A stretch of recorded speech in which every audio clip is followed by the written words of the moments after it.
All right, let's dive in.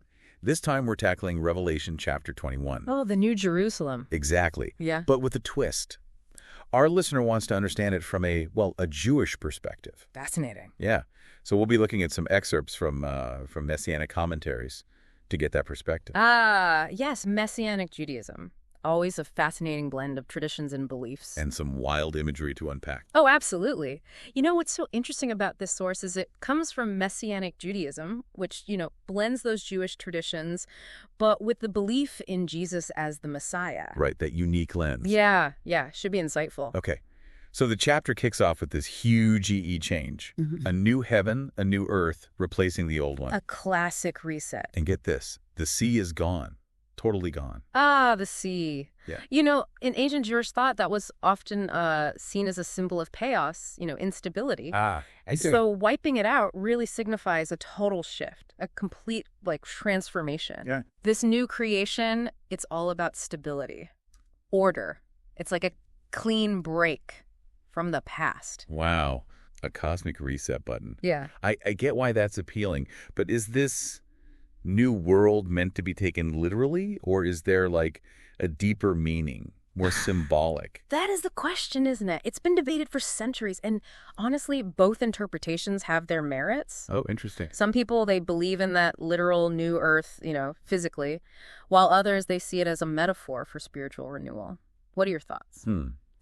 I think I'm leaning towards the symbolic side, I guess. Yeah. But that image of the New Jerusalem descending from heaven, prepared like a bride, beautifully dressed for her husband. Oh, yeah. Now that's vivid. Isn't it? That's drawn straight from Jewish wedding tradition. It really highlights that personal relationship between God and his people. It's like saying, hey, God isn't just some distant figure. He's entering into a covenant with us, like a groom committing to his bride. That's beautiful. So this isn't about reclaiming the earthly Jerusalem. Nope, not at all.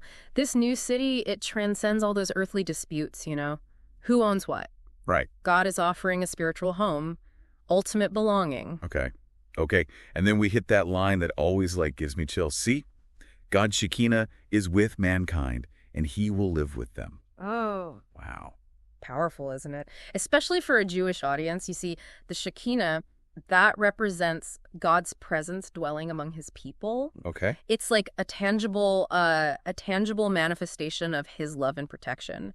So to say that the Shekinah is with mankind in this new creation, it's emphasizing that closeness. That makes the next part even more amazing. No more tears, death, mourning, pain. Talk about a 180. Right. Total transformation. It's painting a picture of perfect joy and fulfillment. I mean, it makes you wonder, though, what would that existence actually be like? That's a good question. No challenges, no growth. Yeah. Could that truly be fulfilling? Good point. But the text then goes on to list who's not invited to this party. Oh. The cowardly, the untrustworthy, those who do vile things.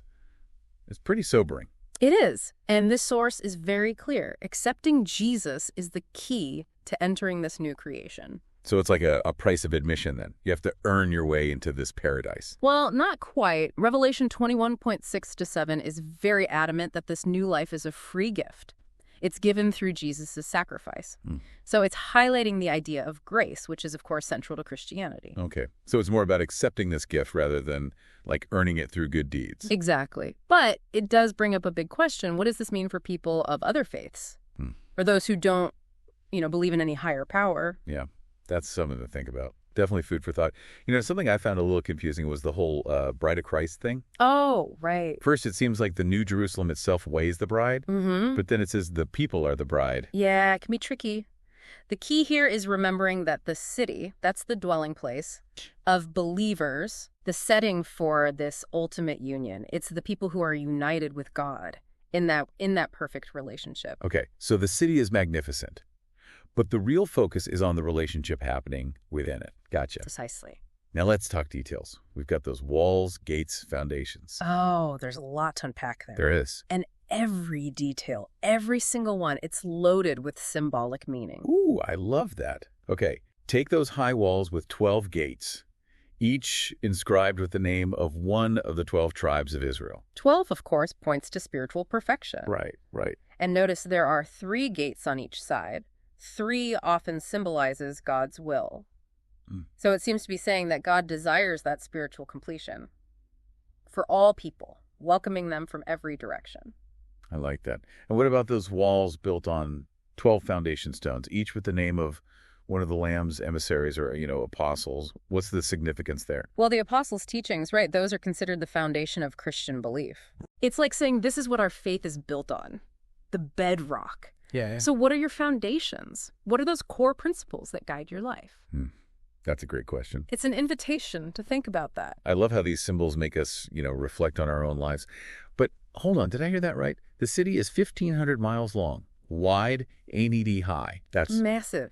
It is absolutely massive. It's like a mega city here. And that scale, you see, that underscores the idea that there's room for everyone who accepts Jesus. Okay. This isn't some exclusive club. It's vast, welcoming. But you still have to go through the gates, right? I No agree. sneaking over those 216-foot walls. Nope. No back doors to the city. That's intentional. This source is making a very clear point. There's only one way in, one path to eternal life. Okay. No shortcuts. Got it. Okay, but let's be real. What really steals the show is the sheer opulence of the city itself. Oh, yeah. Diamond walls. Streets paved with pure gold that look like glass. Foundation stones made of precious gems. It's mind-blowing. It's designed to be. All that dazzling beauty points to the divine nature of the city, the purity, the value. It's beyond anything we can imagine. Speaking of things we can't imagine, those pearl gates. Beautiful. The source points out that pearls are formed, when an oyster covers an irritant. Right.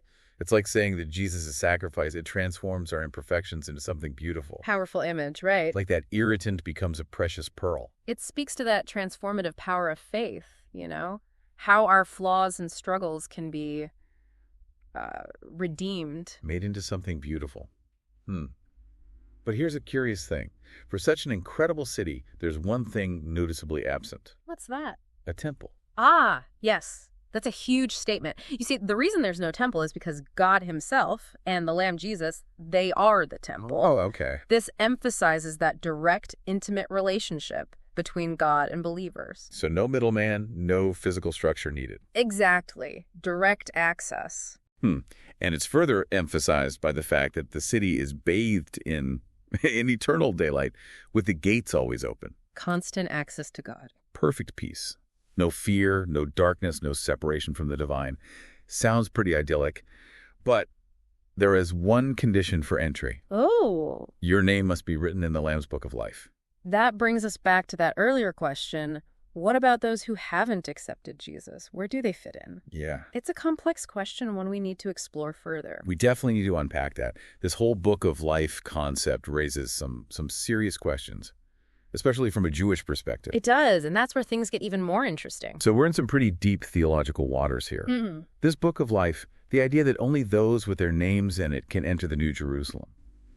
It raises some tough questions, especially from a Jewish perspective, right? Absolutely. It gets right to the heart of, some long-standing theological debates. Like, if accepting Jesus is the only way into this new creation, as this source suggests, then what does that mean for Jewish people who don't believe in Jesus? How does that align with God's covenant with the Jewish people? Yeah, that's a really crucial point. It seems like a pretty exclusive viewpoint. It is, and it's important to understand the context. This interpretation, it's coming from Messianic Judaism, Right. which believes that Jesus is the fulfillment of Jewish prophecy, the Messiah the Jewish people have been waiting for. Okay. So in their view, accepting Jesus is part of fulfilling God's covenant. I see. So for them, it's all part of the same, story, the same divine plan. Exactly. But of course, it's not that simple. Right. Within Judaism itself, there are so many different beliefs and interpretations. Of course, yeah. Some Jewish scholars would argue that righteousness and good deeds are enough to secure a place in the afterlife, regardless of, belief in Jesus. So there isn't really a single definitive answer from a Jewish perspective. Not at all. That's why this passage from Revelation can be so challenging. It presents a very, specific viewpoint. But it's essential to remember that it's not universally accepted within Judaism. Right. It's one interpretation among many. It really highlights those complexities of interfaith dialogue, doesn't it? Absolutely. And how differently people can interpret the same scriptures. It does. And, it reminds us that even within a single religion, there's a whole spectrum of beliefs, interpretations. Rarely are these big questions black and white. Right. Right. So for our listener, who might be wrestling with all of this, what are some key takeaways? How can they approach this passage with, sensitivity and open mind? I think first and foremost, humility is key. It's so important to recognize that this is a particular interpretation. Yeah. And it's not meant to, invalidate other faith traditions or beliefs. Yeah, it's about, understanding the context. Yeah. And the perspective it's coming from. Exactly. You need to avoid judging or dismissing other viewpoints just because, they don't align with our own. And another important takeaway, I think, is to focus on that core message of hope and transformation that Revelation 21 offers. Regardless of one's specific beliefs, the idea of a renewed creation, a world free from suffering and pain, that's powerful and universally appealing, I think. Yeah, for sure. It's something that speaks to you like those deepest longings of the human heart, right? Absolutely. The longing for a better world, a place where peace and justice prevail, that transcends religious boundaries. It's something we all share. It sounds like this deep dive is encouraging us to think, beyond our own individual beliefs and consider that bigger picture. It is. And another crucial aspect is that call to engage in respectful dialogue and understanding. The world is full of diverse beliefs and interpretations. And it's through, open and honest conversation that we can truly learn from each other and grow in our own understanding. What do you think? Have you ever had, a conversation with someone of a different faith that really challenged your perspective? Oh, absolutely. And I think those kinds of conversations, even when they get a little uncomfortable, are so valuable. I agree. They force us to, examine our own assumptions. And biases. It's those moments of discomfort that can lead to the most profound insights. So rather than shying away from differences, this passage is like prompting us to lean into them. Yes. To engage with them in a respectful and curious way. Exactly. And remember, even within a single faith tradition like Judaism, there's a vast range of beliefs. Right. It's a reminder that faith isn't about blindly accepting everything you're told. It's about asking questions, exploring different perspectives, and being willing to wrestle with complex ideas. It's about being an active participant in your own spiritual journey. Well said. And for those who might be feeling a bit overwhelmed by all of this, it's okay to sit with the discomfort of not having all the answers. In fact, embracing that discomfort can be a catalyst for growth. So instead of getting bogged down in trying to find a definitive right answer, maybe the invitation here is to simply stay curious and keep exploring. I think that's a great approach. And remember, you don't have to, go it alone. Don't be afraid to reach out to others, even those who hold different beliefs, and engage in genuine conversation. Share your experiences, listen with an open heart, and be open to learning from each other. I mean, those conversations are often the most enriching, even if they don't lead to easy answers. They are. And at the end of the day, the beauty of faith is that it's a personal journey. There's no one right way to approach it. What matters is that you're authentically engaging with your own beliefs and striving for understanding. And if this deep dive has, sparked some questions or curiosity for you, that's fantastic. That means you're on the right track. Yeah. Keep exploring, keep asking those tough questions, and keep seeking truth. That's the best advice we can give. This exploration of Revelation 21, it's been about so much more than just one passage. Yeah. It's about recognizing the complexities of faith, the richness of diverse beliefs, and the power of respectful dialogue. It's been a journey of discovery for sure. And speaking of journeys, we're gonna wrap up this deep dive by reflecting on what this all means for us today. Wow. We've covered a lot of ground in this deep dive into Revelation 21. We have. From vivid imagery and symbolism to some pretty weighty theological questions, huh? It's been quite a journey. It really has. What stands out to you, looking back? I think it's amazing how much depth and nuance we can find in just one chapter. We've explored different interpretations. We wrestled with complex ideas. We even touched on those challenges of interfaith dialogue. It shows how Scripture can really spark deep thought, reflection. It does. You mentioned earlier that Revelation 21 offers that powerful message of hope and transformation. Yeah. I think that's worth circling back to. Why is that message so important, especially today?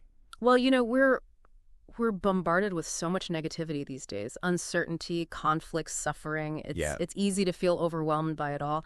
But Revelation 21, it offers a glimpse of something different, a vision of a world made new, a place where pain and sorrow are no more. It's a powerful antidote to despair, wouldn't you say? It is. It's like a breath of fresh air, a reminder that even in the midst of darkness, there's always the possibility of light and renewal. Right. And even if we don't, interpret the imagery literally, that underlying message of hope is something we can all hold on to. Absolutely. It's a universal longing, this desire for a better world. Whether we believe in a literal New Jerusalem or not, we can all strive to create a world that reflects those ideals. Yeah.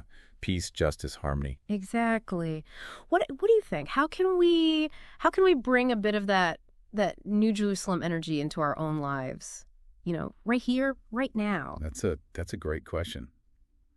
Maybe it starts with simple acts of kindness, compassion, understanding, choosing hope over cynicism, even when it's tough. How about you? What comes to mind? I think it's about cultivating that sense of interconnectedness, recognizing that we're all part of something bigger than ourselves. Maybe it's reaching out to someone who's struggling, speaking up against injustice, or simply being more present and appreciative of the beauty around us. Even small actions can ripple outwards and create positive change. I love that. It's a reminder that we're not powerless in the face of the world's challenges. We each have the ability to contribute to a more hopeful future. Yeah. And in a way, isn't that what faith is all about? Believing in something beyond ourselves, something that gives us hope and inspires us to act. That's beautifully put. Whether it's faith in a higher power, faith in humanity, or faith in our own ability to make a difference, that belief can be a powerful motivator. It helps us keep going, even when things are tough. So as we wrap up this deep dive, I want to leave our listeners with this thought. Revelation 21, regardless of how we interpret it, it invites us to envision a world transformed by love, by peace, by justice. It challenges us to hold on to hope, even in the face of adversity, and to play an active role in creating that better future. It's a call to action, a reminder that we're not just passive observers in this grand story. We each have a part to play in shaping the world we want to live in. And though the path may not always be clear, and there will be challenges along the way, that vision of a new creation, a world made whole and beautiful, can be a guiding light, a source of strength and inspiration as we navigate the complexities of life. What do you think awaits in the New Jerusalem? What kind of world will we create together? That's a question for each of us to ponder. And until next time, keep seeking, keep exploring, and keep diving deep.